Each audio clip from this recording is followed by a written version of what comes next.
More and more celebrity DJs are taking up residency here in Atlantic City, proving that this 24-hour party town has some appeal.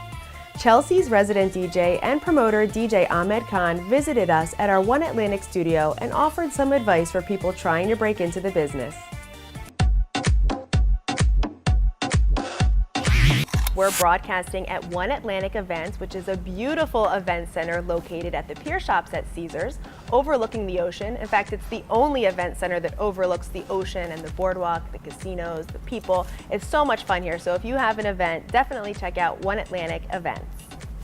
On today's show, we have a special guest, which we've seen before, is our resident DJ expert, DJ Ahmed Khan, and he's going to talk to us about getting a DJ job in Atlantic City and some other really cool facts that I bet you didn't know about. Thank you for coming on the show again, Ahmed. Thank you for having me. So tell us about being a DJ. First of all, we learned that you're a DJ in a few of the nightclubs here. You've been DJing for many years. How does someone get a gig in a nightclub? First, you have to become proficient at DJing. Okay. You have to develop your repertoire of the types of music and songs that you're going to play. And that kind of has to be in sync with what the crowd wants to hear. Right. So once you get the fundamentals of that part down, you can get into nightclubs in two different ways, usually. Some nightclubs are promoter-driven. And so what happens is promoters contract with the nightclub to do a promotion. Okay. And they bring in their DJ as a part of the night. Oh, that's interesting. And so a lot of the Euro night themed parties operate that way. Some of the hip hop parties operate that way.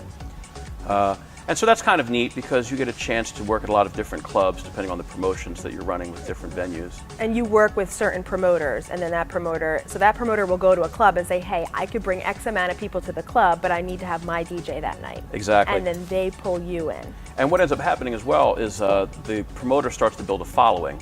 And so the crowd will follow a DJ from one venue to the next to the next. That's interesting. So that's definitely a selling point for a lot of different clubs in the city. Yeah. A second way that you can get into the DJ game here in Atlantic City is by contacting the entertainment departments of each of the casinos. A lot of them operate the casinos. The casinos operate the nightclubs directly. So probably the best way is find out who the director of entertainment is. Okay. Some of them have directors of nightlife.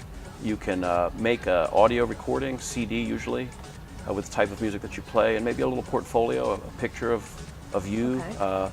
And maybe a little biography, and then contact the office and see if they've had a chance to listen to what you play. How long of a track should it be? It's tough because it also involves a certain level of networking. Okay. So you go through the process of sending the demos to all of the entertainment directors, but if you know someone who's pretty popular in the area, like yourself, for example, Right. it helps to have a little bit of an in that way. Right. And the average CD lasts about 78, 79 minutes. Okay. Most folks don't have the time to listen to all of that. But they sometimes, get an idea. Yeah, they get a pretty good feel of listening to it for the first, few minutes or whatever. Right. That's so cool. So basically, you can either go through the casino or you could go through a promoter. Those are the two most common ways. Most common. The third way is if you produce music. And so you're a record producer, a record remixer. Those are some of the more popular DJs, not just in Atlantic City, but internationally. Guys like Avicii, Right. Bob Sinclair, David Guetta. Those folks get contracted to come in, Tiesto, and they make lots of money doing that. And they have thousands of people come to see them. But some of them aren't even remixers. Some of them are just famous people, like Pauly D, for example, Right. from Jersey Shore. Yeah. Has a once-a-month residency over at the Harris Pool, Yeah. Which is kind of interesting. So there are a few different ways to get in. I think persistence is pretty important. And that's usually the way to get in. Right, network good. I mean, one of the things you brought up was residency. What's the difference between a resident DJ and someone who just wants to DJ for a couple nights? Resident DJs are contracted usually on a weekly basis, but occasionally on a monthly basis to show up and DJ at a club. So if you are the regular Thursday night DJ at the Providence nightclub, then you are considered the resident. Oh, and so what happens is when they bring in guest DJs to perform, you would open the night, you'd play for the first hour or so, and then when the headliner was scheduled to go, you would step aside and they would step up to the decks. But that's cool though, because you're still the main person. Yeah, you're usually most clubs feature you in a lot of their advertising. Sometimes on billboards, you'll see the resident DJs get some airtime.